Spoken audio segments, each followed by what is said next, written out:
Oh, we're here. Hello, hello. Hello. Welcome back to our Monday. Let me reload this so I can get chat in here. Oh, why is this so difficult? Oh, okay. Chat. Oh, nope. No, what I wanted to do. Do. Happy Monday. We both have hot chocolate. We both are going to drink the hot chocolate. Real? Yeah, but you have more than I do now. I've had most of mine, so.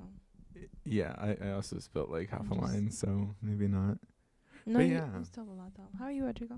I'm good. I'm always excited for these Mondays. 'Cause I get to hang out with you. 'Cause we live so far apart. Yeah. I like mapped myself to your city because like I was just like, you know what I really want to do? I want to hang out with Jasmine. An hour and 45 minutes. And I'm like, you know what? I'm gonna see her Monday. At what time of day? Like midday, late Oh, that's afternoon. fine. Yeah. Like I mapped myself at 3 and then I mapped myself again like at 8. And I'm like, It was still like yeah. over an hour. Yeah. That's crazy. At 8 it was a little less. It was an hour 20, but I'm like, Mhm. If we I think about that a lot. Like if I make friends who live in like Venice, I'm never seeing them. yeah, I know. Especially when I used to like be here all the time. I would have friends in Venice, and I'm like, Mhm. cool. I'll see you every Saturday, but outside of that, I don't think so.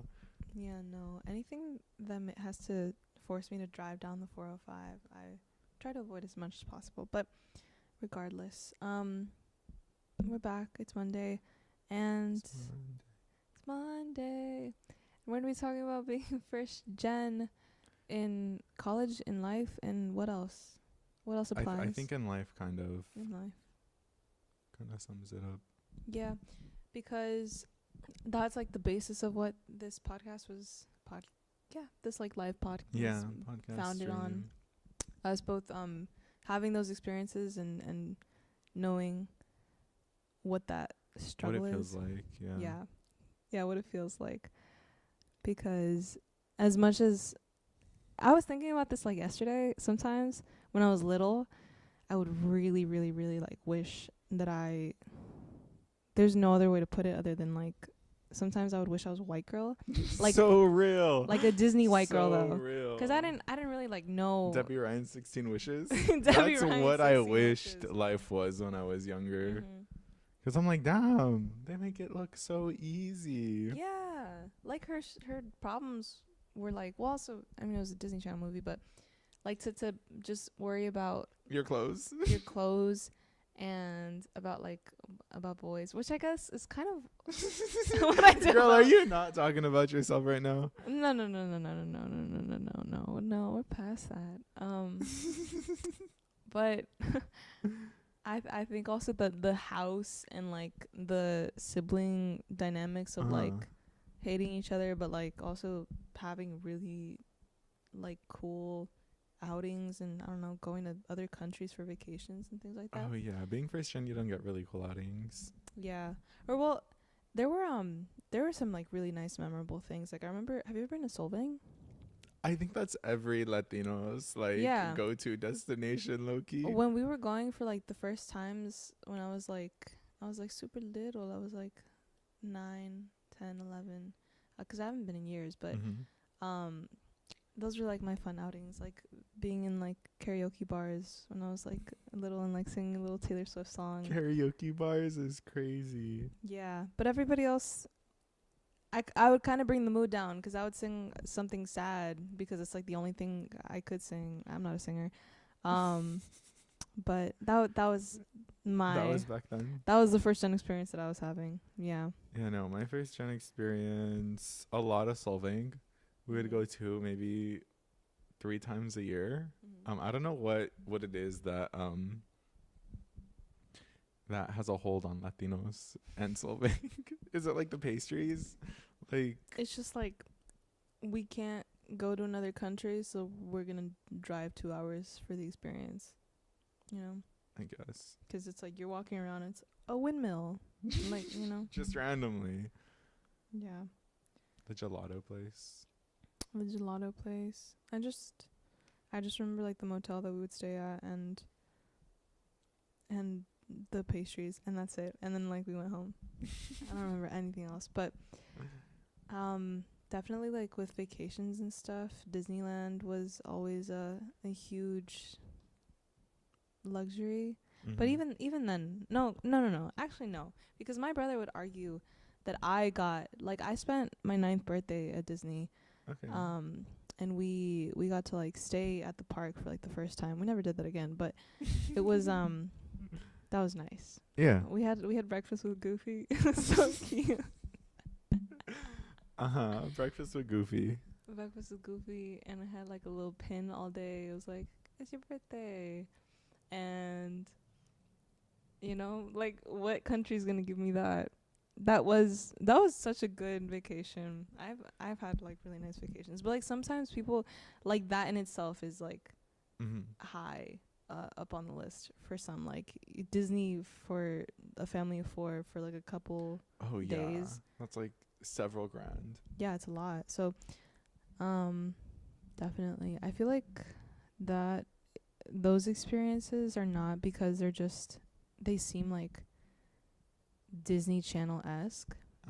And just like being that type of girl, Debbie Ryan, 16 Candles, I wanted it so bad.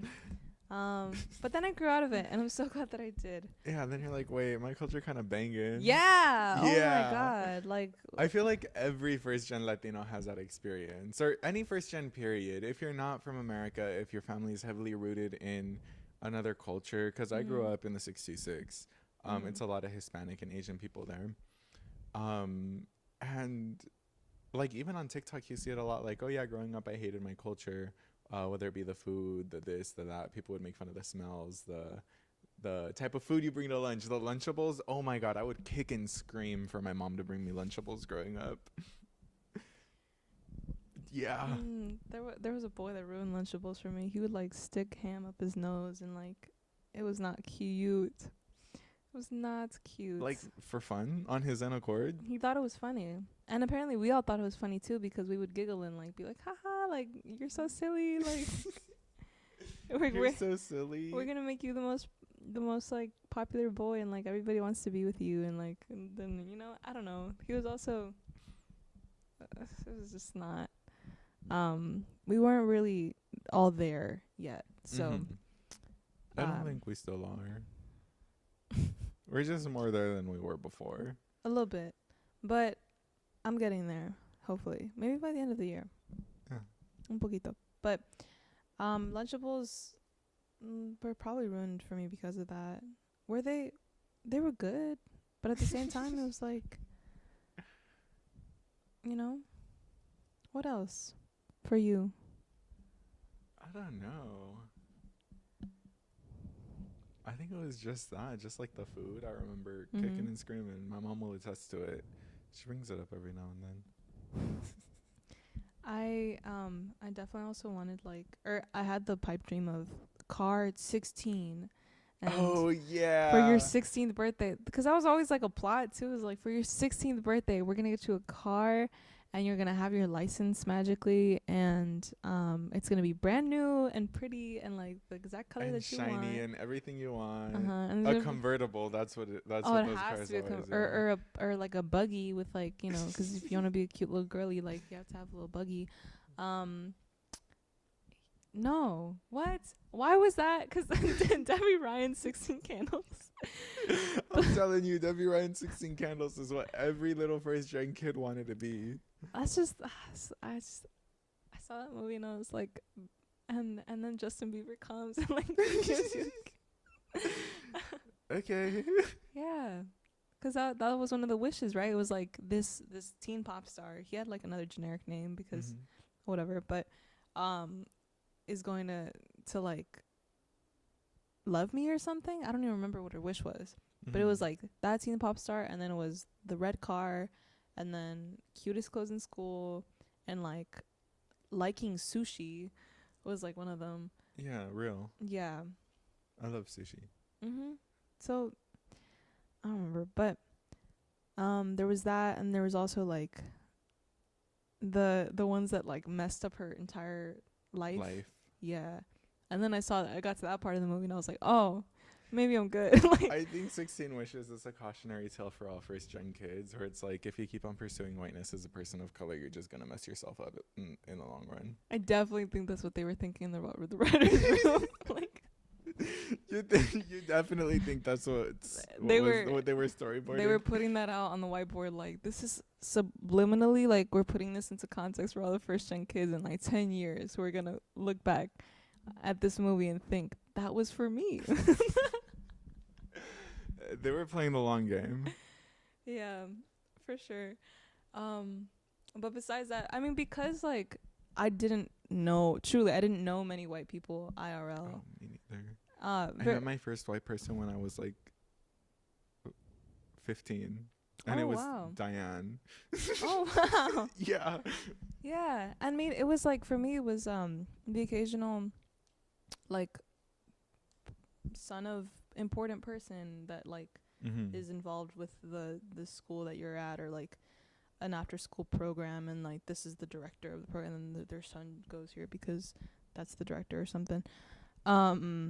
Or like I would always encounter friends who maybe were like half white, half Mexican, but then they look more white, and so and things like that become like a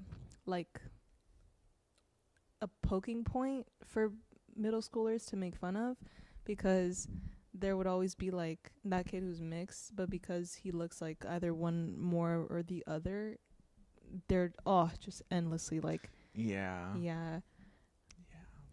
because kids are assholes. But yeah, they're ruthless out there. I mean, I feel like now though, it's just, I'm so glad that I don't know what's going on in middle school still, but that's almost it's a badge of honor to be like, these are the two worlds that I come from. And of course there's that like split of, I don't know if I'm this or that. Have you seen hold on, I did bring this up. Have you seen these TikToks of like when people make fun of spoken word? Yes. But then there's this one girl. Are you talking about Mr. Mosby's left? Probably not that one, but what's that one? Where she like has this made up funny spoken word like skit, and she's talking about being a mixed girl. Oh yeah. And she does like a voice. Yeah. And she's like, I'm the chocolate and the caramel swirl. Like, oh yeah. Like no, that. we're talking about the same person. Okay. Yeah, we're probably talking about the same person. Yeah, no, I love it. Oh yeah, and I think what amazing poetry fuel, number one. Like, if you're biracial, oh my god, become a poet, because you have so much to write about. Slams would love you. Slams would love you. And just, but that, there's like that like silly like side of it. But it was like so interesting to even meet friends who were many different things, because for me, for the longest time, it was like, you're Mexican, or you're Mexican and Salvadorian, or I thought for a while that I was like the diversity of just being from Guatemala. Like I was the diversity. And so finally, when I had that culture shock of like not just being around people who looked and represented where I came from, it was lovely. Like, oh my god, experience diversity. It's the best thing that ever happened to me, dude. 'Cause there were so many internal things that I kind of like had to flip off and switch, because you just don't know, like when you meet other people for the first time that completely like confront like every perceived idea that you had of like people, or you know, like where other people come from, what they do, what they like, what they're about. Yeah. 'Cause you were in the where you are from, there are a lot of Asians. I wasn't around a lot of Asians, but that for a while you've like always grown up with like around Asian people. Yeah, it's good. It's like so a whole lot of happy for it. Asian, a whole lot of Hispanics. Then there's like one random white kid who you think is white, but is actually just like from Michoacan. Like I'm telling you, green eyes, burns in the moon, whole nine. Yeah. And then there's like one random black kid. Mm-hmm. I miss Isaiah. I knew one named Isaiah too. Oh, that's so Yeah, funny. we were besties up until like high school. Oh. He became like the superstar of the school for like basketball or whatever. Oh, good for him, dude. And then like I wasn't good enough for him or whatever. Damn. Kept everyone else though. That's Wild, huh? that is wild. Mine was like, I didn't even go to school with him, but he was weird. That's all I'm gonna say. Yeah. No, I was the only Hispanic in my little group of friends for the longest time too. For a while. Yeah.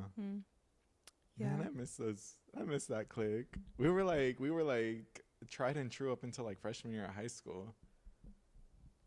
And people just like kind of dispersed into their own. Well, one moved to Utah. Two of them didn't go to the same high school as me. And then I told you Isaiah became like a superstar or something. I also had a friend move to Utah. But none of them live in California anymore. Yeah. Oh, wow. So I like want to send out a DM and be like, "Yo, remember me?"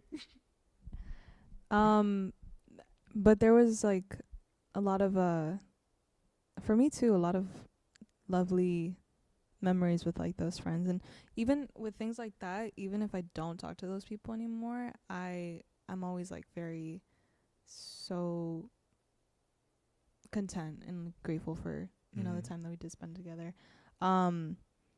But regardless, like the people will come and go. And how did we, oh my god, I'm trying to figure out how to segue back to like what the episode is about, and I'm just like, oh, I'm remembering my old friends.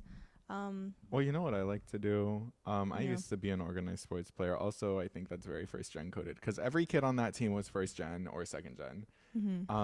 With like straight up Latino parents. Like soccer, it was crazy. And every now and then I like to like go through their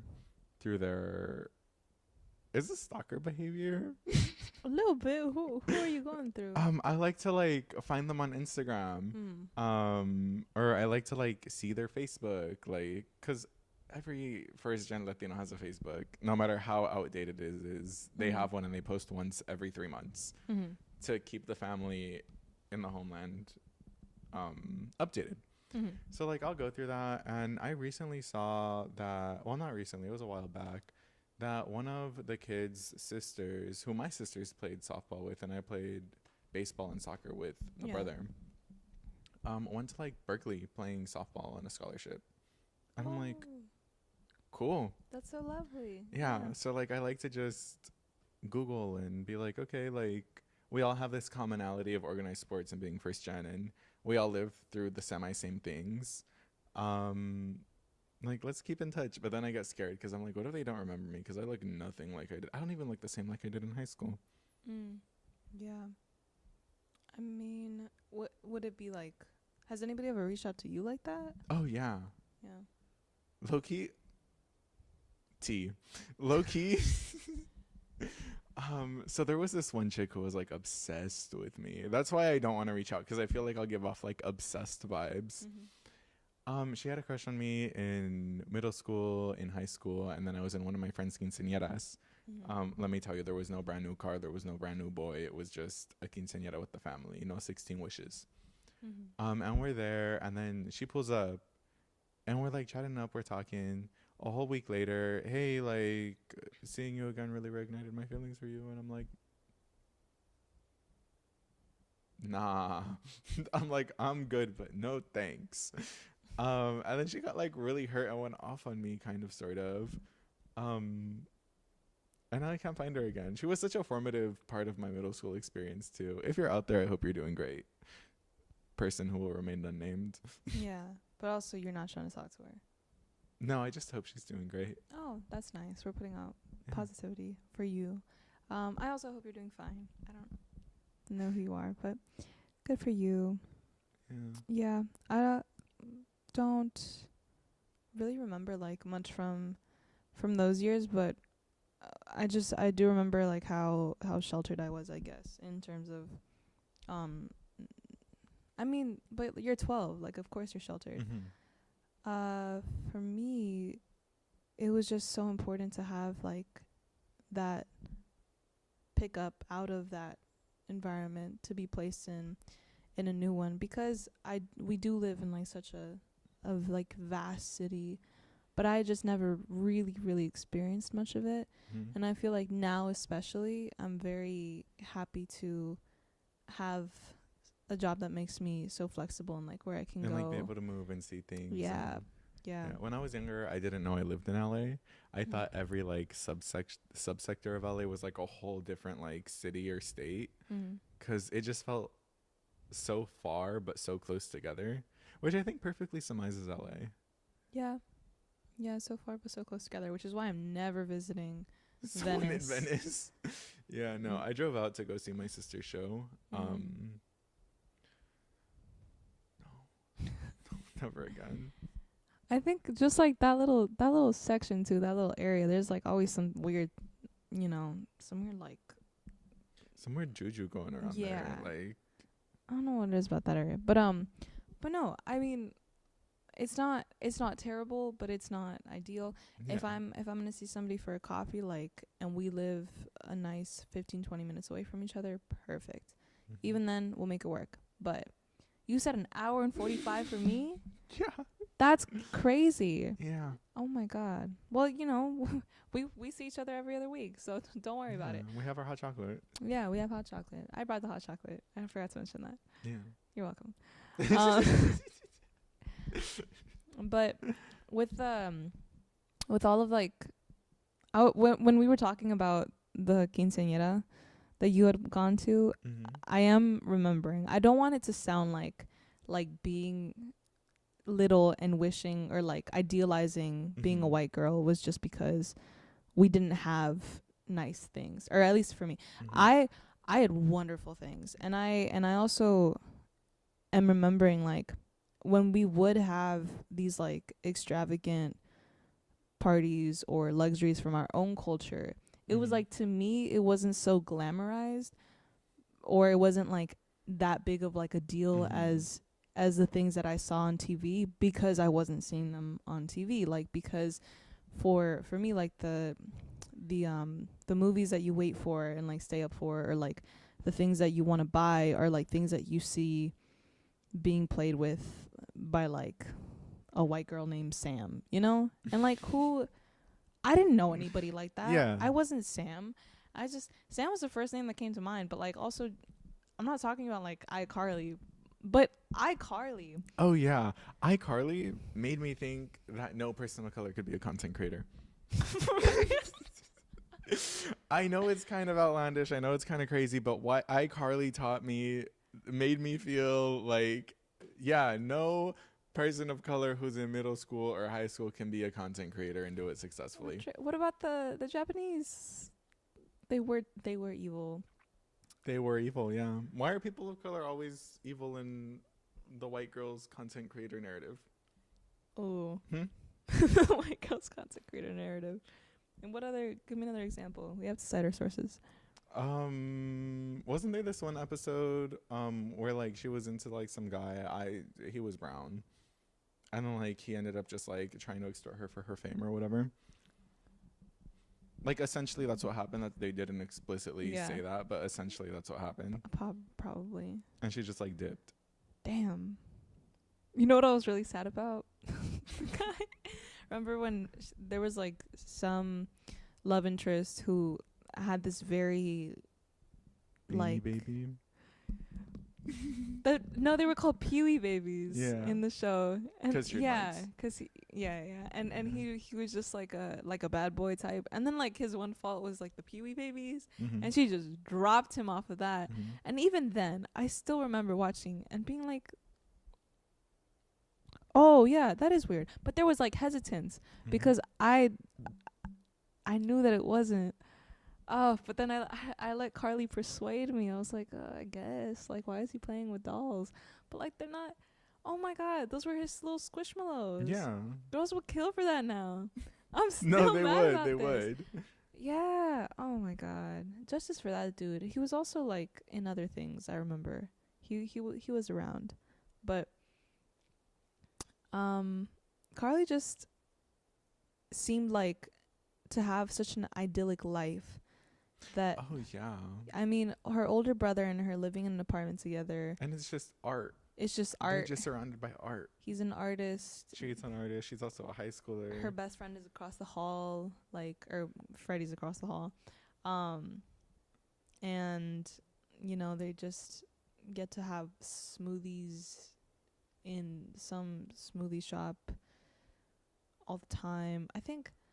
I mean, I don't know if these shows are modeled after, obviously, like, on some unidealistic aspects of teenagehood, but I so badly wanted that to be like what being a teenager would be like. Yeah, but you know what? Like, it kind of is what it is now. But yeah, no, same. But that's not happening to, like, 12-year-olds. Yeah, like, what 13-year-old is just living that life? As at 19, I feel like, okay.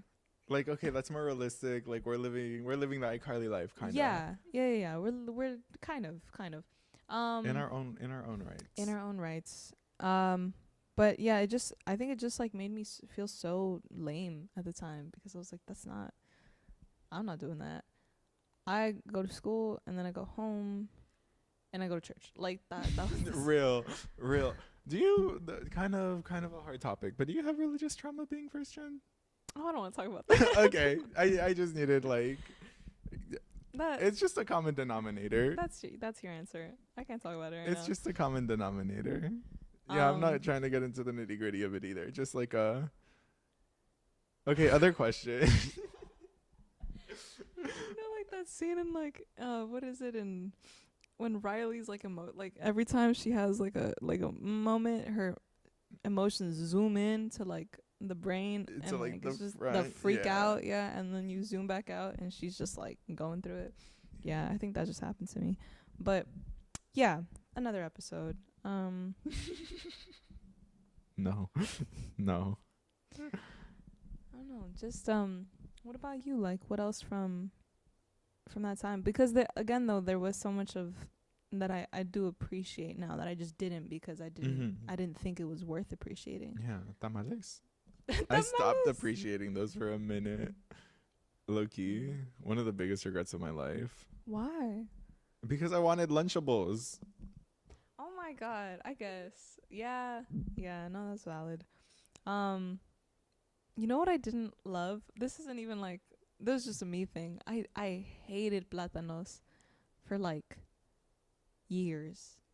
It was the one food that I wouldn't eat. Mm-hmm. But now I love them. I had them for lunch today. So, you know, growth. Yeah. But my sister don't like beans. Your sister doesn't like beans? Mm-mm. I mean, personal preference.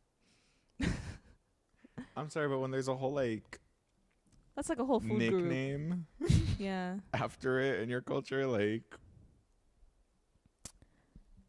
what's the nickname? I'm not gonna say it. Okay. I think you could put 2 and 2 together. Yes. Sure. Mm-hmm. Okay. Anyways, do you have poems to share, Rodrigo? I do. I have one poem. We were supposed to do the poem first, but we kind of got a little into it, TBH. Poems for first gen, experiences, and etc. Okay, Miss Safia, I'm not gonna pronounce your last name because I will butcher it. I think I'll try. Safia or Safia El Hilo. I feel like we're pronouncing it like in Spanish, but she's Elio? Not Latina. I think she's Sudanese. Anyway, this is self-portrait with no flag, which is also found on our anthology. We get anthology. I pledge allegiance to my homies, to my mother's small and cool palms, to the gap between my brother's 2 front teeth, and to my grandmother's good brown hands. Good, strong hands gathering my bare feet in her lap. I pledge allegiance to the group text. I pledge allegiance to laughter and to all the boys I have a crush on. I pledge allegiance to my spearmint plant, to my split ends, to my grandfather's brain and gray left eye. I come from 2 failed countries, and I give them back. I pledge allegiance to no land, no border cut by force to draw blood. I pledge allegiance to no government, no collection of white men carving up the map with their pens. I choose the table at the Waffle House with all my loved ones crowded into the booth. I choose the shining dark of our faces, a thin sheet of smoke, glowing dark of our faces slick under layers of sweat. I choose the world we make with our living, refusing to be unmade by what surrounds us. I choose us gathered at the lakeside, the light glinting off the water and our laughing teeth, and along the living dark of our hair. And this is my only country. Ooh.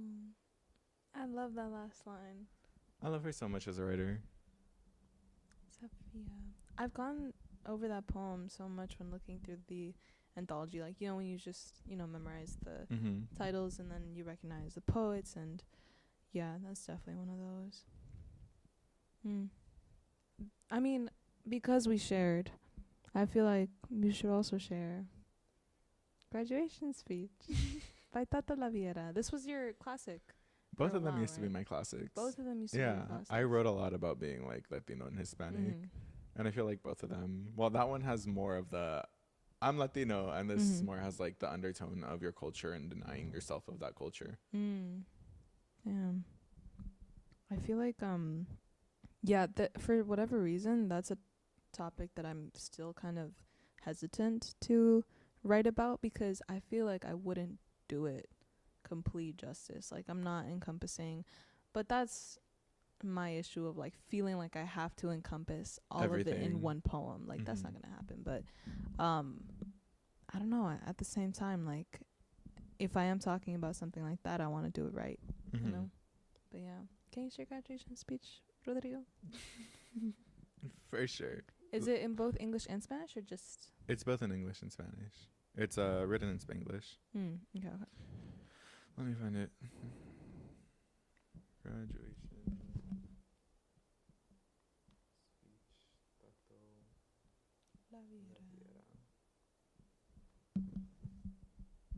Okay, so this is my graduation speech by Tato Laviera. I think in Spanish. I write in English. I want to go back to Puerto Rico, but I wonder if my kink would live in Ponce, Mayagüez, and Carolina. Tengo las venas aculturadas. Escribo en Spanglish, Abraham in Español, Abraham in English, Tato in Spanish, Taro in English, Tonto in both languages. How are you? ¿Cómo estás? I don't know if I'm coming or si me fui ya. Si me dicen Barranquitas, yo reply, ¿con qué se come eso? Si me dicen caviar, I digo, a new pair of Converse sneakers? Ahí sí supe, estoy jodido. Ahí supe que estamos jodidos. English or Spanish, Spanish or English, Spanglish. Now, dig this. Hablo lo inglés, matao. Hablo lo español, matao. No sé leer ninguno bien, so it is Spanglish to Mateo. What I digo, ay virgen, yo no sé hablar. Yo no sé hablar. Which is so real too, because were you an ELD kid?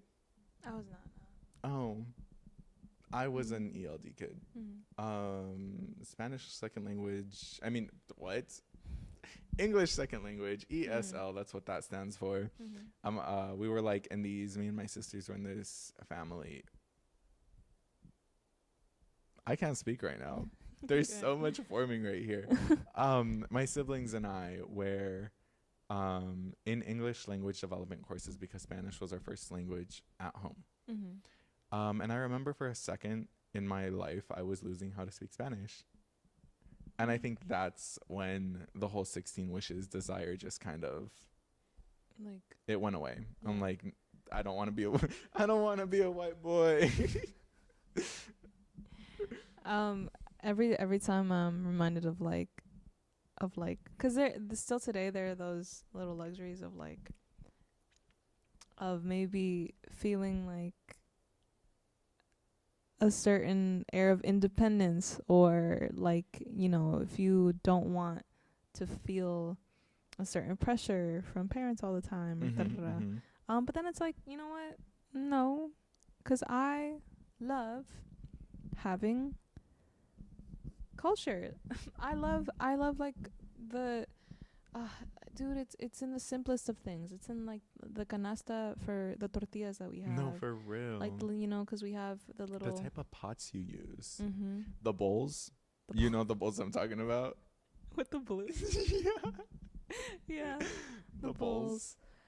And just like that, I mean, and it doesn't even have to be like this is what it is versus what it isn't, because whiteness is not the complete like antithesis to that. But for so long is like that's what it felt like. It's like at the same time I'm still kind of reeling back from like not painting my own identity versus a white identity as like either one not being bad. They're just what they are, because it's so easy to do that, you know. It's so easy to like poke fun at if not our thing, it's so easy to poke fun at the other thing.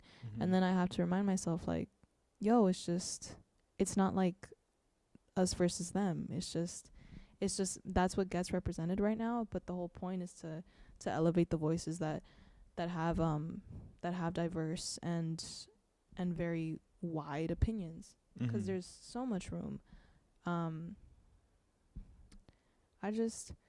I love rolling my R's, and I love having my little Ross trips, and I love like these little jokes that we can make with our people who get it. Yeah. Yeah, because that's also the point, is like when you find people who get it, that's why you have those friendships. That's how community is made.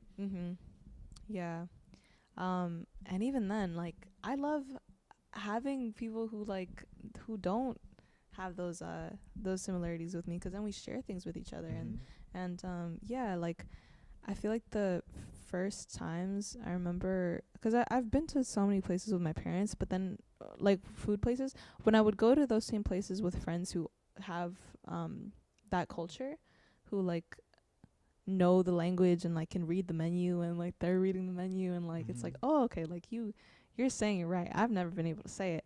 And that's just, you know, it's another little slice of why it's so special, and like we're both here together, but we come from such different places, but we're sharing this world here.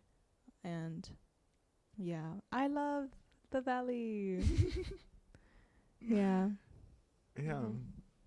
I get that experience too. Like when we first went to go get tacos, the first time we ever like went out after your open mic, Yeah. I like really took a step back, and I was looking at how diverse the people, just with the four of us, how diverse our group was. And I'm like, wow, this is crazy. Like we're all from different walks of life, but we're still able to find community in being artists and being first gen and being people of color and things of that sort. And I was just kind of like, wow. Yeah, it's super important. Which is why I understand where the ignorance comes from when people aren't around that, because it is almost like a privilege to be exposed to all of those differences.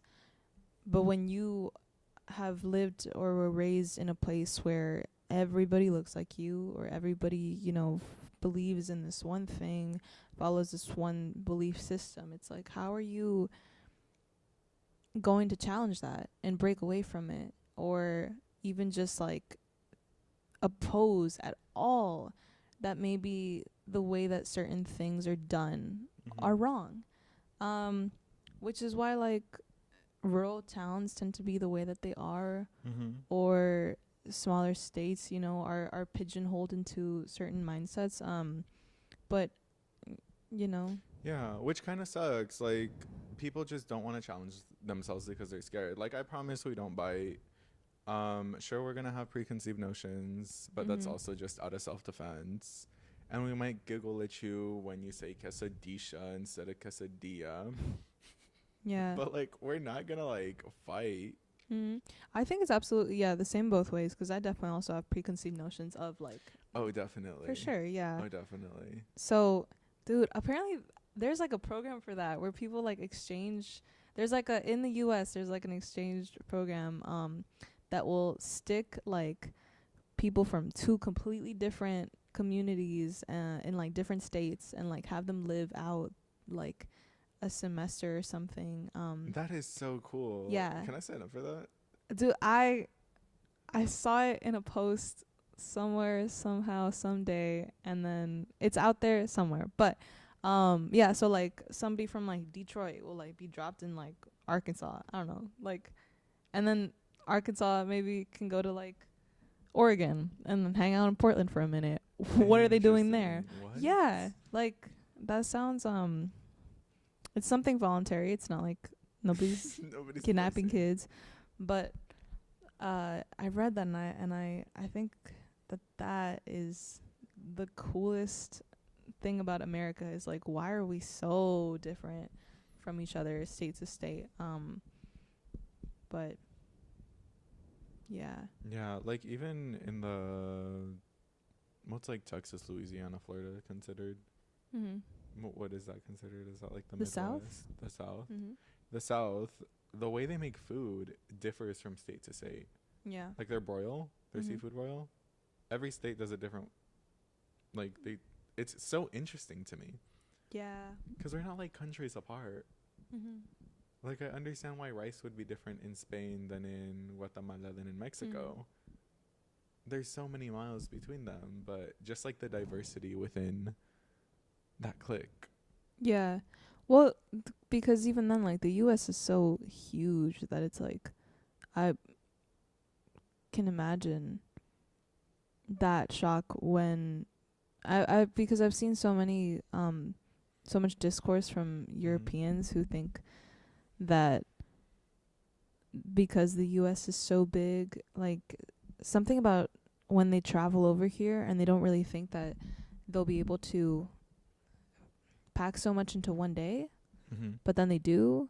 Or what am I talking about? Do you know? Okay, because like You're talking about proximity and geographical distance. yeah, you can Yes. drive for like 2 hours and be in a different country if you're in Europe. Just get lost, Yeah. take the wrong exit, but then you'll Like you can go from England to Paris in a train. yeah. Be there in like an hour. Mhm. I'm like, huh? That was an episode of Heartstopper, yeah. 2 hours is from my house to yours. Yeah. Here. And just like how massive we are, which is why like I really the idea of like this metropolis and like New York City and like these huge cities that are just like all packed with like so much and millions of people living out their lives, and we're just each we each have so many different experiences of like what we know, where we come from. I love it, dude. I don't know why for the longest time I wanted to leave home and go somewhere else when I needed to appreciate what this is for here. I low-key wanted to leave too. I wanted to go live in Mexico. You want to live in Mexico? I still kind of do. But like where my dad's from, Guadalajara. At first I wanted to go live where my mom's from, in front of the beach, a very little small city. But I realized my dad's from Jalisco, Guadalajara. It's literally just LA but in Mexico. Oh yeah. They're home to the biggest swap meet in the world. It's like a whole 11 stories. It's a second biggest city in Mexico, right? And like it's literally just built like, well, the city's built like LA's infrastructure, and then where like my family lives, like 15 minutes from the city, it's like the valley. Oh, lovely. And I'm like, this is LA. Like, how many times have you gone? like 4 times. Oh. I've been blessed to go 4 times. I'm trying to go again soon. Mm-hmm. You know, like figure that out because I gotta pay tuition and start school. I think I'm gonna go study in Mexico for a minute. Dude, catch me on Zoom for these things. you absolutely should. Yeah, something like that. I've had that thought too of like I've never been to Guate. I've flown over it because I've been to Costa Rica, but I remember like that flight trying to check Google Maps and like seeing the little thing move, and it would come in and out because the signal was like faulty, but I was like so excited just to fly over, but I haven't been yet, and I want to real soon. but that would be cool, like studying in your country and just like taking it. But I don't know. When did you start romanticizing your culture? Mm, probably early teenage years. More so late teenage years, because I don't know when the pride stepped in, Mm-hmm. but whenever the pride stepped in of being able to say, well, no, I was always proud. I was always very proud to say that my family's from Guatemala and and because even then, I think I felt a little bit of like a a happiness and like not just being Mexican, because like everybody was Mexican. Yeah, just like. So I was like, oh, like actually, like I'm not Mexican. Like my family's from Guatemala. So there was like that. But then, when I learned a little bit more about like, you know, the history of the Guatemalan Civil War, or like the banana commerce that like Mm-hmm. decimated so much of Latin America, and a little bit more between the different indígena populations versus like what I am primarily from, which is like the Spanish speaking, mestizo-esque. Mm-hmm. Yeah, all of that. I've always like had pride for it in the background, but because there was so much of me that didn't fully appreciate it, I feel like that stepped in a little bit later. Romanticizing it though, I don't know, yesterday, like I just Yesterday. Like about an hour ago. yeah, I'm romanticizing it. Um for the longest time, probably for a while, I just haven't realized it, like how much I really do like love where I'm from. Like when you hear where other people are from, like if somebody says that their family's from Jalisco, and you can be like, oh, me too. Like, And then you're like, what farm? What yeah. at what part? Mhm. And then they tell you the part. Like, Yeah. do you know Lily? Mhm.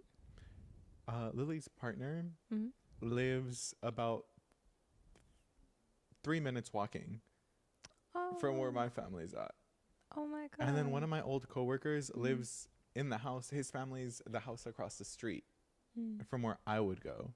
Yeah. And it's just like, huh?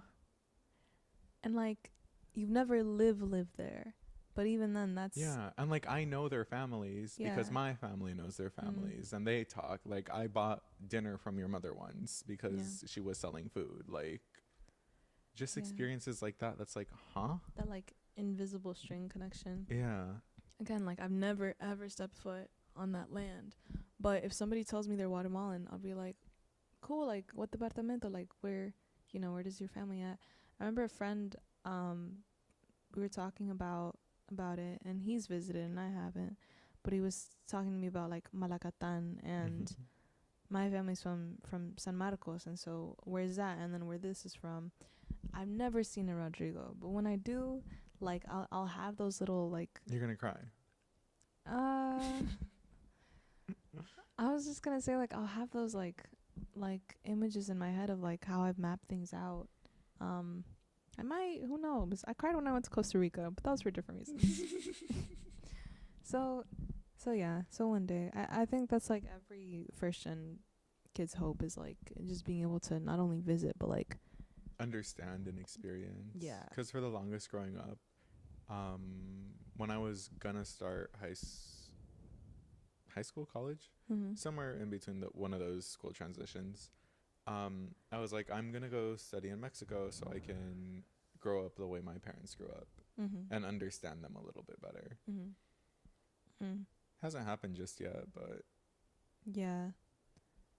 I'm also, because of that, very aware of like, because of that difference in us growing up and being raised, like our worlds are like, oh, very different from your peers. yeah.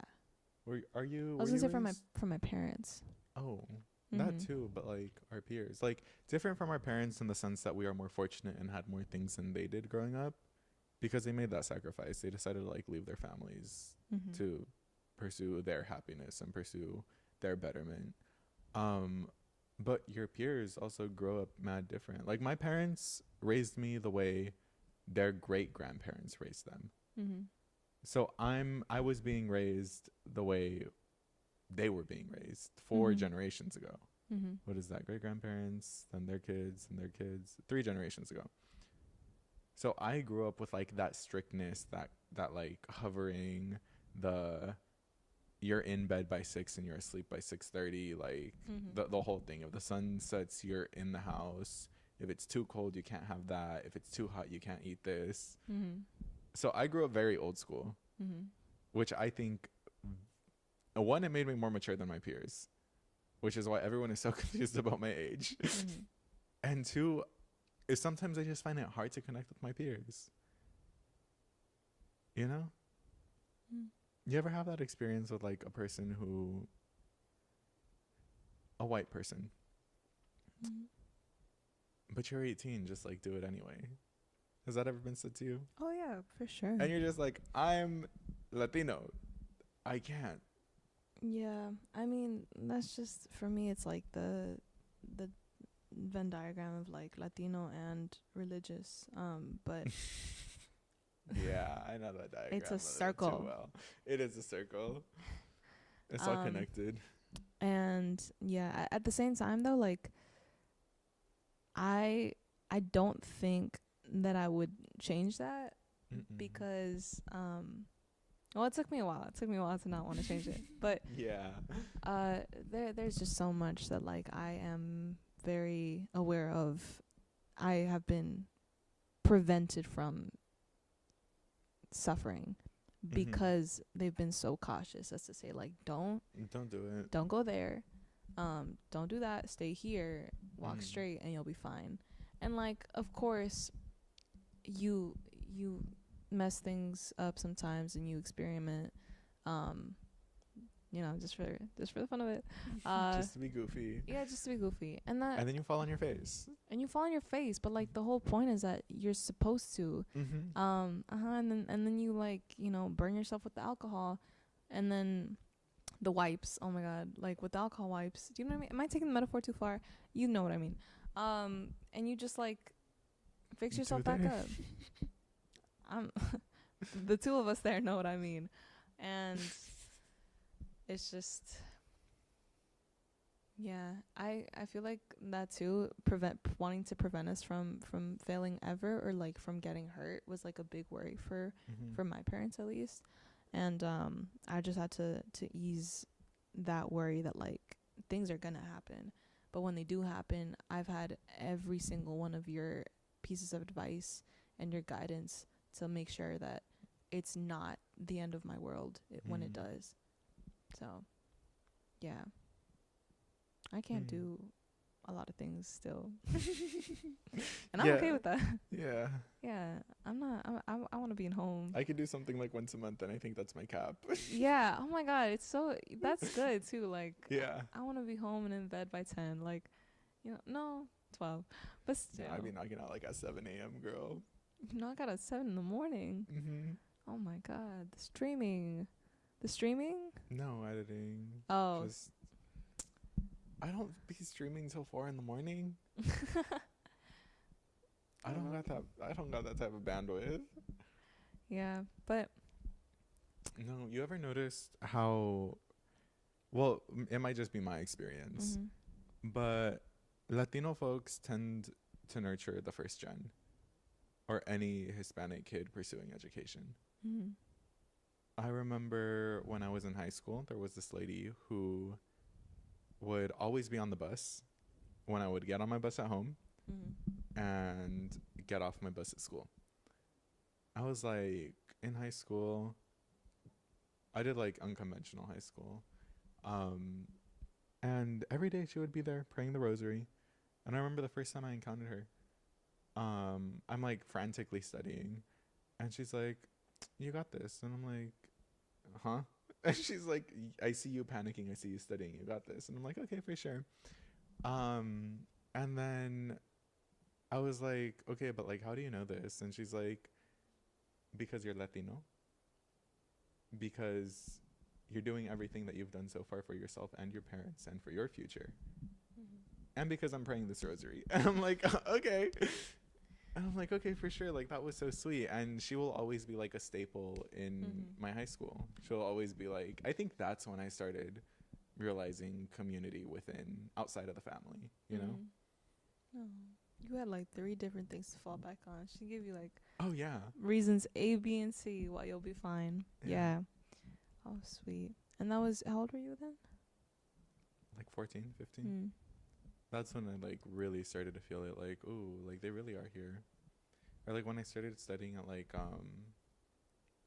Latino heavy areas, I would be at like one table with like 2 things with my books, and like people would come up and be like, oh, like, you're gonna get through it, you got it. And it'd be like these big burly construction worker men who look like they just had a beating at work, and they're like, keep on studying, like, you got it. Yeah. Or like the señora would come over with the pan for me, and it'd be cute, it'd be nice. And it just like fills you, you know? Yeah. That's why I love going to the places around here that have like I mean, there's a watermelon bakery like across the street, and I will always stop by for coffee. Also, because it's like $1.75. Like, oh my god. Oh yeah. Thank you for not charging. I mean, it's a coffee, so it's not like a latte or anything, but I mean, they have little rice pudding cups that I like, and the pupuseria and Señor shop? Rice. No. It's the bakery, the Quetzal. Oh, the one right at the corner. Okay. Yeah, and always just like the most. Their bread is so good. Yes, and their bread is also very yummy, and like this like homey nostalgia, because I don't. When I thought about this too, I don't visit those places anymore. Like, I don't go out of my way to go to those places, because the things around me are sometimes more like accessible and very, I don't want to say bougie, because they're not, but like, what's the word for like oh, a cute little cafe, and they have like their different matcha drinks, and do you know what I'm talking about? I do. I know what you're describing, but I don't know the word. Yeah, maybe not a word, just like that vibe of like you want to be a cute little indie girl. Yeah, and so I'll go there and I'll think about like, oh, I need to study, I'm gonna go there instead of going to like the bakery that I would go to when I was really little. The bakery that you go to when you're really, really little doesn't have anyone in there. It doesn't. So you get the whole place by yourself. You get to study. Actually, yeah, that's why I had to stop studying in like, you know, large like chain coffee shops, because of the music that they play is just so loud. You can't study in there. You're gonna go in there to like have one coffee and then you leave. It's too loud. It's it hurts my ears. But yeah, was education forced on you? It was very, very prized. I mean, it was always like, with my brother and I especially, we were really good at school for a while, and then for a while I wasn't good at school. I think it's part of that drive of like always work hard and like have that stamina for what you do. So school has always just been roped into that, because my dad is a hard worker. Like, my dad runs his contracting company. He's a contractor. He doesn't make contracts. He's construction. And yeah, like, all my memories of him as a kid are him waking up at like 5 a.m. to go to work. The crack of dawn. That's still my dad today. Yeah, work boots, and like, you know when he's coming home when you hear, because like, you can hear the steel toed and you can hear the key. Yeah. My dad used to have this whistle whenever he used to come home. Like, sabe chiflar? I don't know how to whistle. And my dad would do the whistle, and we would like all run to the door and just wait for him. And I miss being little. Yeah, he definitely he knows how to whistle too. I can't whistle, but I feel like and that now it's just I come home and I see my parents, and there's like a closeness there, but Mhm. there's also a tiny bit of an animosity because, there's this part of me that now that I am older, I feel like I so fiercely need to vie for my independence to Mhm. prove myself. Um, and that's just, Oh yeah, yeah. I understand that completely. Mhm. You ever you ever think about how crazy it is that you don't know what it took your parents to get to where they are? Oh, no, not at all. Like even through all the stories, dude, I'm like, You're so confused half the time. And yeah. my parents specifically, there's some things that they don't tell you. Like, I'm still hung up on this one thing that my dad brought up. Like, in the middle of the night, he blurted accidentally. My mom was in tears. Mm. Um, he was like, "You don't know what it took me to get here." And I'm like, "Well, what did it take?" And then Mm. nothing. And I keep on asking him, and he's like, "You'll know when you know." And I'm like, "Huh?" Oh, they've never divulged the No, story. like I don't know much about what it took my parents to get here, Mm. and it's just kind of like, what, huh? Mhm. It's just it's snippets. Like even Yeah, then, yeah. But sometimes like I'll force them to sit down, or like I'll ask one question, and then it just like it steamrolls. waterfalls. Yeah, yeah, yeah. That's what it's like for me. So um, I feel like with them it's just when I have those moments of like getting to know what they were like at my age now, Mm-hmm. 'cause at my age I think my dad was coming to the US for the first time, and he spent a year here without my mom. Mm-hmm. And like my mind frame as a young adult right now, oh my god, like how much that man immediately had to work when he got here. He had like was juggling a few different Oh yeah, restaurant my dad jobs. too. He worked at Mhm. a bakery. What a bakery. I feel like that's very like first gen though, like very Yeah. immigrant coded. Like My I feel dad, like everyone's dad worked at a bakery. he worked at like a Subway and California Chicken Cafe and like an Indian restaurant, and then he got his job in construction. I don't know, it's like food and then like okay, construction, like Yeah. um but yeah, there's so much like love and appreciation that I have for my parents that now I feel like okay, I have to do my part in proving myself that I am independent and good on my own. So sometimes I refuse help, which isn't Mm. great because Retweet. Retweet. um but they're still like trying to do the thing of like nurturing and Mm-hmm. caring for me, and sometimes I'll be rude. I'm like, no, like stop. But I'm like not trying to be. I'm just like I wanna do it myself because, you know, I don't want you to feel like you need to be there to carry my hand. Mm-hmm. Um I don't know. But hopefully I've figured out a way to do it more nicely, because sometimes I'll catch myself after. I'll be like, damn, like why was I so You're like, why'd I yell? yeah, or like why was I so sharp with that? Like You're like, why'd I bite their face off? not bite their face off. But yeah, just that's what it's like for me. What a cute little conversation, Raul. Rodrigo. I saw Raul earlier. Anyway, I think this is the last episode ever. No more episodes. It was super nice working with y'all. Did you finish your hot chocolate? No, I'm a sipper. I'm not a chugger. Also, let's take a sip together. I have so much. Oh, this is a little much. Calling me Raul is crazy though. Listen, I'm so sorry. it it'll never happen again. Like I know we don't look alike. You definitely don't, but like it's just the R names. I was like, and then Raul slipped out. But we have. This is a Simpsons mug, I believe. She's very cute. What do you have? The Very Hungry Caterpillar, which is the LA Time Festival of Books, holds very sentimental value to me. That's like the first big show I ever did. And the LA Festival books. Oh, lovely. Did you do one of those two classics? Do you remember what you did?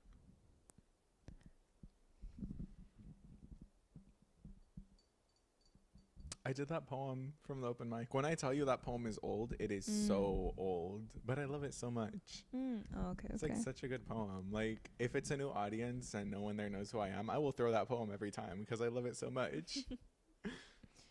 It was a really nice poem, but yeah.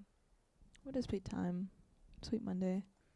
I feel like Monday. it is. I know it's Monday. I feel like I'm winding down. Are there Yeah, any I'm other? chilling. Like I feel like we hit all the good topics. I We sipped mean, our hot chocolate. We showed our mugs. We read our poems. chocolate caliente, and there will always be more to talk about, of course. Always. Thank you for sharing your two poems, your two classics. I feel like the classics that you do choose when you're first starting out are like what you gravitate to.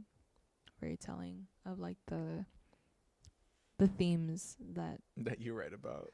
that encompass you, Yeah. that you care about. So, for sure. Yeah. Thank y'all to whoever showed up. The 20 of y'all that showed up. Thank you to the one who stayed through. Yeah. You're a real one. But yeah, we will see you next.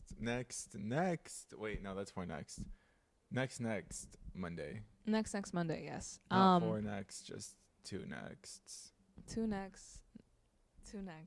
And we'll see you in December. Thank you so much for joining and talking to us. Yeah. And Thanks thank for you. hanging out.